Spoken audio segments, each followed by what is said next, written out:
Students, इस lecture में हम पढ़ेंगे about colour development of transition elements. It means के जो ट्रांजिशन एलिमेंट्स होते हैं वो कलर्ड कंपाउंड्स क्यों होते हैं या वो हमें कलर्ड क्यों नज़र आते हैं। तो ट्रांजिशन का मतलब होता है चेंज, वो एक स्टेट से जब दूसरी स्टेट पे जाते हैं तो जो भी चेंजेस आती हैं।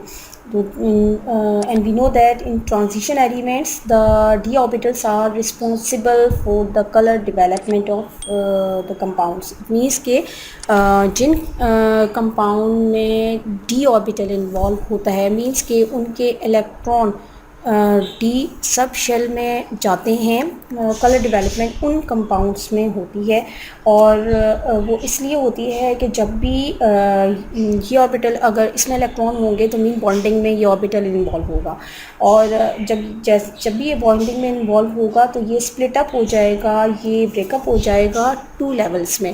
और 2 लेवल्स में से एक होता है लो एनर्जी लेवल और एक होता है हाई एनर्जी लेवल। जैसे अगर डी ऑर्बिटल में जब भी हम डी ऑर्बिटल को ड्रॉ करते हैं तो हम उसमें डी ऑर्बिटल में टोटल मैक्सिमम 10 इलेक्ट्रॉन्स आ सकते हैं और वो पेयर्ड की फॉर्म में होते हैं, तो मीन्स 5 पेयर्स इसमें आ सकते हैं। तो 5 पेयर्स को शो करने के लिए हमेशा हम इस तरह से 5 सर्कल्स ड्रॉ करते हैं और ये हर सर्कल में एक पेयर ऑफ इलेक्ट्रॉन आता है, ठीक है।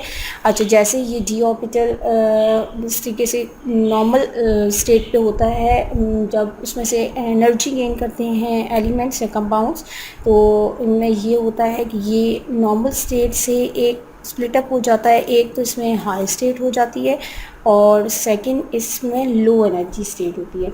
जो लो एनर्जी स्टेट होती है इस पे हम हमेशा 3 पेयर्स की स्पेस लिखते हैं क्योंकि इसमें 6 इलेक्ट्रॉन की स्पेस होती है।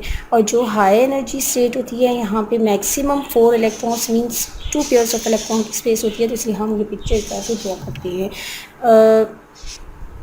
जब लो एनर्जी स्टेट पे इलेक्ट्रॉन्स होते हैं, लाइक अगर हम यहाँ पे 3 या 5 इलेक्ट्रॉन्स इस तरीके से ड्रॉ करें और इनिशियली अगर यहाँ पे लेट्स सपोज इस तरह से ये 3 इलेक्ट्रॉन हो गए, हमें इनकी फिलिंग की, रिमेनिंग 2 इलेक्ट्रॉन हमें यहाँ नहीं लिखने होते, पहले हम इस स्पेस को फिलअप करते हैं। जो लो एनर्जी स्टेट है पहले वो कम्प्लीटली फिलअप हो जाती है।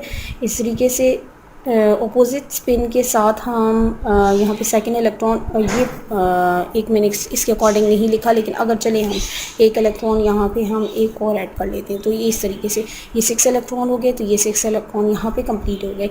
ओके, अगर इनमें से जब भी ऑर्बिटल कोई भी विजिबल लाइट का कोई भी पार्ट, कोई भी वेवलेंथ जब ये एब्जॉर्ब करते हैं तो ये वाले जो इलेक्ट्रॉन होते हैं, जैसे अगर लेट्स सपोज इनमें से किसी इलेक्ट्रॉन ने एनर्जी गेन की तो वो इस स्टेट से मूव करके, लोअर स्टेट से मूव करके हाई स्टेट पे चला जाएगा, वो होगी एक्साइटेड स्टेट। और जब वो एक्साइटेड स्टेट, क्योंकि एक्साइटेड स्टेट में इलेक्ट्रॉन हमेशा नहीं रहता, वो ग्राउंड स्टेट पे आ जाता है स्टेबिलिटी गेन करने के लिए, और जब वो इलेक्ट्रॉन वापस आएगा दोबारा से ग्राउंड स्टेट पे तो वो रेडिएशन रिलीज़ करता है। ये जो रेडिएशन रिलीज़ होती है इसकी वजह से हमें कंपाउंड्स कलर नज़र आते हैं।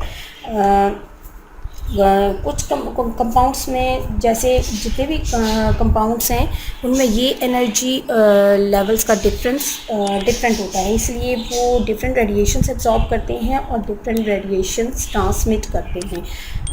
आई होप कि कॉन्सेप्ट अब आप लोगों को बहुत अच्छे तरीके से क्लियर हो गया है कि डी ऑर्बिटल्स जिन कंपाउंड में इन्वॉल्व होते हैं ट्रांजिशन एलिमेंट्स में, वो हमें कलर्ड क्यों नज़र आती है।